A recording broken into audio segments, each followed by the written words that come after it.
इंसान को अपनी औकात भूलने की बीमारी है और कुदरत के पास उसे याद दिलाने की अचूक दवा। एक बात याद रखना अपने जिंदगी में हमेशा, जिंदगी में सुकून पैसों से नहीं, एक अच्छे हमसफर के साथ मिलता है।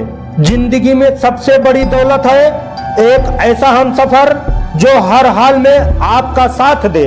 इंसान सफल तब होता है जब वो दुनिया को नहीं बल्कि खुद को संभालना शुरू कर देता है। जिस दिन तुम्हारे पैर लड़खड़ाने लगे, मन टूटने लगे, उस वक्त एक बार अपने माँ बाप के संघर्ष को याद कर लेना, यकीनन फिर से हिम्मत आ जाएगी। अफवाहों का दौर चल रहा है, तत्काल जवाब देना सीखो, वरना किरदार पर वो दाग लगा दिए जाएंगे जो तुमने किए ही नहीं होंगे। जिंदगी बढ़िया हो सकती है अगर लोग आपको अकेला छोड़ दें। एक बात बोलूं, यदि सही तरीके से रणनीति बनाकर किसी काम को किया जाए तो लक्ष्य को पाना आसान हो जाता है। जिसके मन में दूसरों का भला करने का भाव होता है, ईश्वर उसके जीवन में किसी भी चीज की कमी नहीं आने देते। जीवन में सही समय कभी नहीं आता, जब आप शुरुआत कर देते हैं वही समय सही हो जाता है। तन बिगाड़ने वाले भोजन से, मन बिगाड़ने वाले विचारों से और मनोदशा बिगाड़ने वाले इंसान से सदैव दूर ही रहना चाहिए।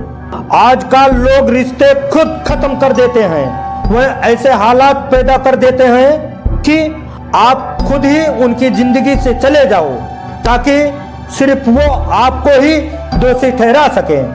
एक बात बोलो, भरोसा उस पर करो जो तुम्हारी 3 बातों को जान सके, हंसी के पीछे का दर्द, गुस्से के पीछे का प्यार और चुप रहने की वजह।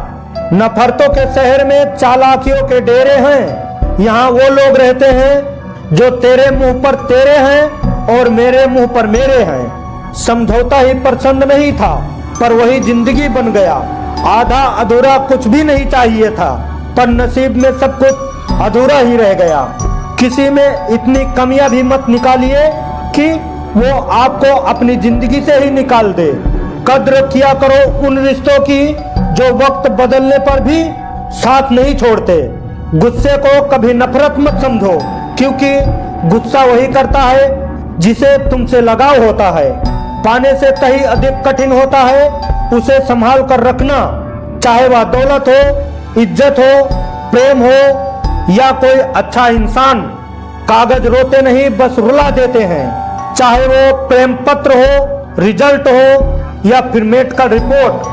खो देने के बाद ही ख्याल आता है कितना कीमती था समय, व्यक्त और संबंध। एक बात बोलो, जहां सुकून मिले वहां सिर झुका दिया करें, चाहे वह ईश्वर का द्वार हो या अपना घर, गांव की छाव हो या माँ की पाँव।